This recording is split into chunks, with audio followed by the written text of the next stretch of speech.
बच्चा ऐसा करता तो ग्रेजुएट कभी नहीं हो सकता, MBBS नहीं हो सकता। फ्राइड कहता है कि मन को न रोकेंगे दबाएंगे तो दबा हुआ मन हिस्टीरिया की बीमारी ले आएगा, दबा हुआ मन पागल हो जाएगा।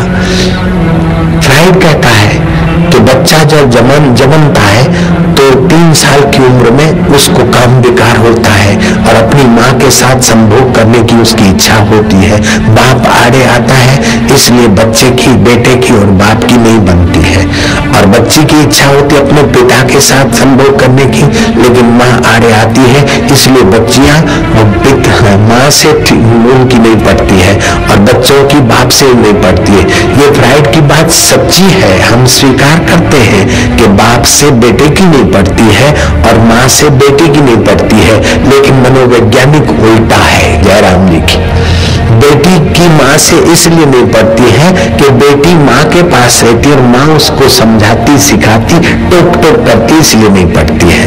और बाप की बेटे के साथ नहीं पड़ती कि बेटा बाप के संपर्क में रहता है और बाप अनुशासित करता है, इसलिए बाप से नहीं पड़ती है।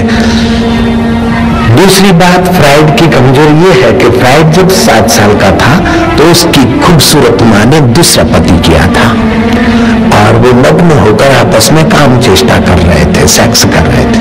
और फ्राइड कमरे में गया तो उसको अपनी माँ के साथ संभोग करने की इच्छा हुई, तो उसका अपना मानसिक स्थिति सब मनों के साथ उसने जोड़ दी। जयराम जी की मैं आपको कसम डाल के पूछ सकता हूँ, क्या आपके मन में ये दुष्ट विचार आ सकता है अपनी माँ को देखकर?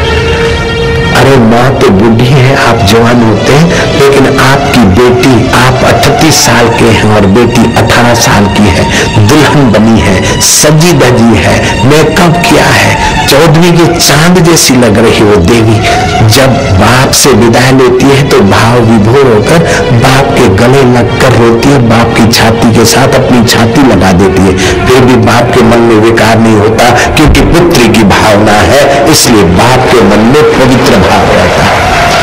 और यही कारण है कि हमारा भारतीय मनोविज्ञान फ्राइड के मनोविज्ञान से बहुत आगे का है, ऊंचा है। फ्राइड ने अनुसंधान किया होगा, मनोवैज्ञानिकों ने अनुसंधान किया होगा, क्षिप्त मन, विक्षिप्त मन और मूढ़ मन, ये 3 प्रकार के मन का उन्होंने अनुसंधान किया। लेकिन भारतीय मनुष्यों ने गुरु परंपरा को जो मानते हैं, शास्त्र परंपरा को जो मानते हैं, ऐसे महापुरुष कभी नहीं कह सकते संभोग से समाधि। जयराम जी की उन महापुरुषों ने तो कहा कि संयम से समाधि। भारतीय मनुष्यों ने रिसर्च किया तो क्षिप्त मन, विक्षिप्त मन, मूढ़ मन, ये 3 मनों के बाद 2 मन और भी है, निरुद्ध और एकाग्र मन।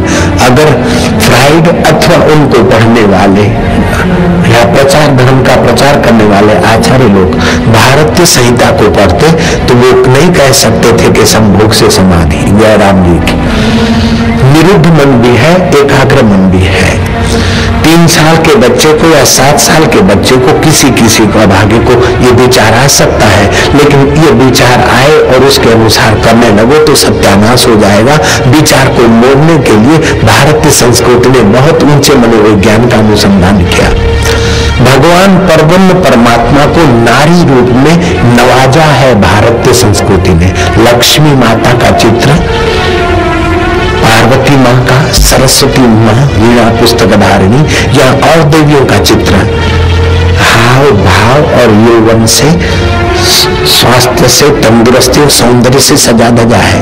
फिर भी उन सुंदर देवियों को देखकर, सरस्वती लक्ष्मी को देखकर आपके मन में पवित्र भाव ही उठता है। जयराम जी की जब देवियों के चित्र देखकर आपका पवित्र भाव उठता है तो माँ को देखकर या पड़ोस की बहन को देखकर भी आप पवित्र भाव उठाए और पवित्रतम परमात्मा को निहारे तो हो सकता है।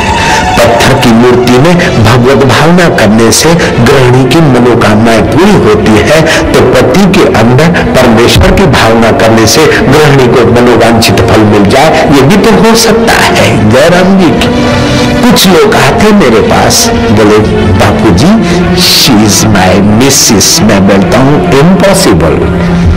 बोले नहीं श्योर बापूजी, आई से fact, she is my Mrs. मैं कहा इम्पॉसिबल, नेवर। तब वो मिसिस के तरफ देखता है, मिसिस मुस्कुराती, Bapuji sure he is my husband. मैं कहा इम्पॉसिबल, बापूजी मेरे हस्बैंड नहीं। मैं कहा no, never, impossible.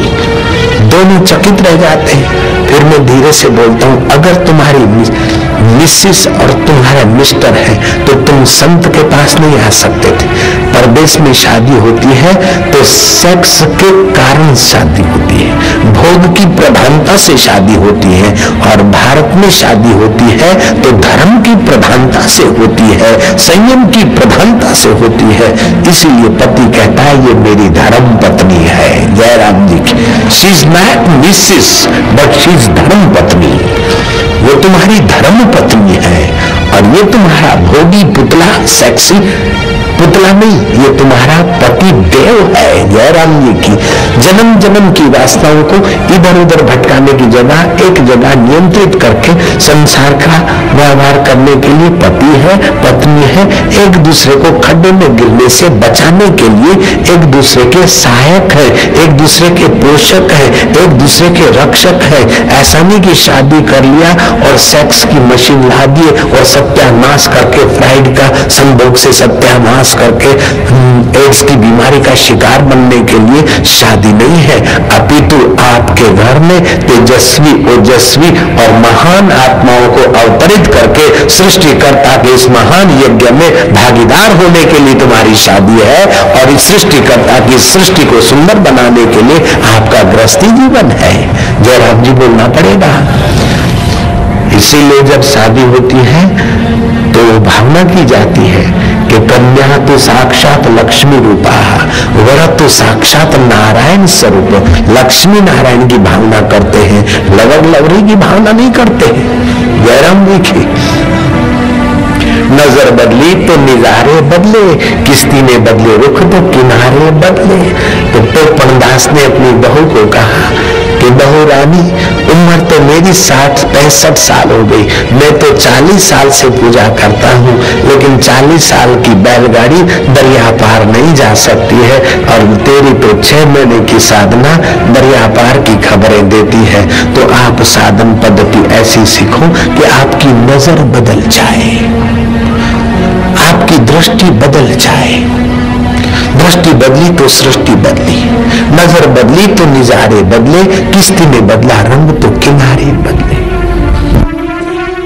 Narad ji ने भगवत कथा सुनाई, उस ज्ञान और वैराग्य की नजर बदली, भक्ति देवी की नजर बदली और भक्ति के इर्द गिर्द जो और लोग थे उनकी भी नजर बदली, उनके निजारे बदले। श्रीमद् भागवत के 4 नाम है। 17 पुराण, ये 18वां भागवत महापुराण है। एक इसका नाम है महापुराण, दूसरा नाम है इसका श्रीमद् भागवत, तीसरा नाम है परमहंस संहिता। सुखदेव जी जैसे ब्रह्मज्ञानी को भी भगवत कथा करने का आनंद आता है, परमहंसों की भी इसमें रुचि और गति है, इसलिए उस ग्रंथ का नाम परमहंस संहिता। और चौथा नाम है कल्पद्रुम। जिस